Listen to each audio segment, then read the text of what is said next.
Chennai Ambattur Maduravoyal bypass சாலையில் bike சாகசத்தில் ஈடுபட்ட இளைஞரின் video வெளியாகியுள்ள நிலையில் உரிய நடவடிக்கை எடுக்க சமூக ஆர்வலர்கள் வலியுறுத்தியுள்ளனர். முதலில் பைக் சாகசத்தில் ஈடுபட்ட காட்சிகளை பார்க்கலாம். கூடுதல் தகவல்களை செய்தியாளர் தாமோதரன் வழங்கிட கேட்கலாம். தாமோதரன் வணக்கம். இந்த இளைஞர் யார் என்று அடையாளம் காணப்பட்டிருக்கா? ஏதேனும் நடவடிக்கை எடுக்கப்பட்டிருக்கா? என்ன நிலவரம்? கண்டிப்பாக சென்னை புழலில் இருந்து தாம்பரம் வரை செல்லும் பைபாஸ் சாலை அமைந்துள்ளது. இந்த பைபாஸ் சாலையில் நாள்தோறும் உள்ளூர் மக்கள் மற்றும் வெளியூர் மக்கள் என அதிகமாக பயன்படுத்தி வருகின்றனர். இந்த பைபாஸ் சாலை பரபரப்பாகவே காணப்படும். ஏன்னா கோயம்பேடு செல்வதற்கும் மற்றும் இதர பகுதிகளுக்கு செல்வதற்கும் இந்த பைபாஸ் சாலை பிரதானமாக பயன்படுகிறது.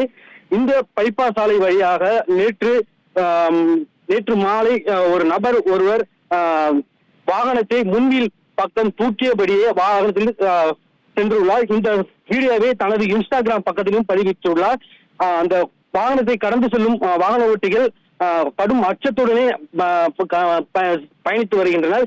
இது போன்ற வீடியோக்களை எடுத்து தங்களது இன்ஸ்டாகிராமில் வெளியிட்டு பலரையும் தூண்டிவிடும் எண்ணத்தில் பதிவிட்டுள்ளதாகவும் இது போன்ற பதிவுகளை பயன்படுத்தும் வாகன ஓட்டிகள் மீது கடுமையான நடவடிக்கை எடுக்க வேண்டும் எனவும் அந்த பைக் சாகசங்களில் ஈடுபடும் நபர்கள் மீது உரிய விசாரணை நடத்தி அவர்கள் மீது காவல்துறை நடவடிக்கை எடுக்க வேண்டும் என பொதுமக்கள் கோரிக்கை விடுக்கின்றனர்.